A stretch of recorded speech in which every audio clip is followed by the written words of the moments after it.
वक्फ board के पास, क्योंकि कांग्रेस की सरकार ने वक्फ बोर्ड को पाला पोसा और इंदिरा गांधी जी के नेतृत्व में इमरजेंसी के वक्त में वक्फ बोर्ड को और भी ज्यादा मजबूत किया गया था और कानूनी तरीके से इम्प्लीमेंट करके इमरजेंसी के वक्त में अकेले उन्होंने वक्फ बोर्ड को और भी ज्यादा स्ट्रॉन्ग मुकाम दे दिया था। अभी इस वक्त 2023 के डेटा के हिसाब से वक्फ बोर्ड के पास 2 लाख करोड़ से ज्यादा की संपत्ति है, जो भारत के 20 करोड़ मुसलमानों के हित में खर्च हो ही नहीं रहा है। ना स्कूल बन रहे हैं, ना यूनिवर्सिटीज बन रहे हैं, ना ही कोई एकेडमिक चीजें बन रही हैं।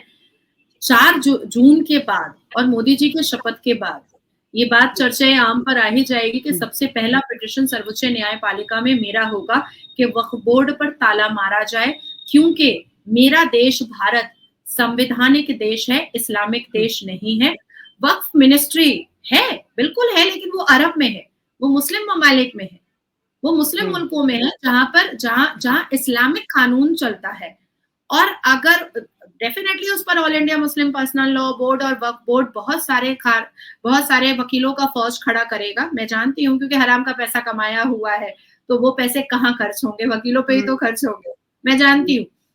तो उस पर मेरा दूसरा प्रेयर जरूर होगा कि अगर इस्लामिक कानून को इक्वली संविधान के चलाने के लिए मुसलमान तैयार है, तो फिर इस्लामिक पनिशमेंट भी बलात्कारियों को, चोर को, चक्कों को, डकैतों को, मोलेस्टेशन करने वाले को, ये सारे मर्डर करने वाले को, तो फिर इस्लामिक पनिशमेंट भी मिलेगा। जो अरब को मिलता है, जो अरब में मिलता है, वो यहाँ पर भी बिल्कुल इम्प्लीमेंट किया जाए।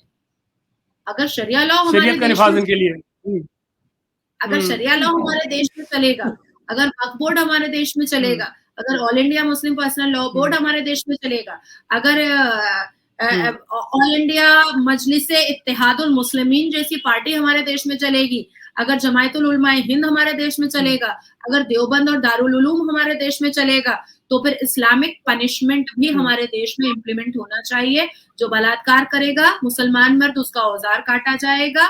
जो शादी करेगा वो पहले बताएगा कि वो किस मौजू पर और किस वजह से शादी कर रहा है, क्योंकि प्रॉफिट मोहम्मद सल्लल्लाहु अलैहि वसल्लम ने 12 शादियां और 12 निकाह ऐवे ही उठ करके नहीं कर लिया था, उसमें वजूहात था, उसमें रीजन था। उन्होंने बेवा से शादी किया है, उन्होंने यतीम से शादी किया है, उन्होंने मजबूर से शादी किया है, उन्होंने आसरा देने के लिए गरीब लड़कियों से शादी किया है, तो वो वजह बतानी पड़ेगी। जो चोरी करेगा उसका हाथ काटा जाएगा, जो अश्लील नजरों से बहनों को देखेगा उसकी आंखें निकाली जाएंगी, जो मोलेस्टेशन करेगा उसको इस्लामिक पनिशमेंट दिया जाएगा, जो झूठ बोलेगा उसका जुबान काटा जाएगा।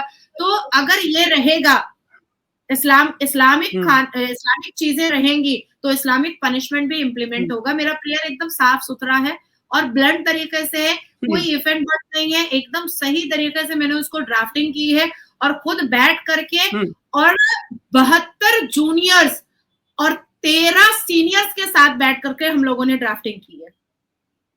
वाह वाह जी, हाँ, तो कोई लूफल बचा ही नहीं। बहुत खूब, बहुत खूब, मुझे बहुत अच्छा लग रहा है।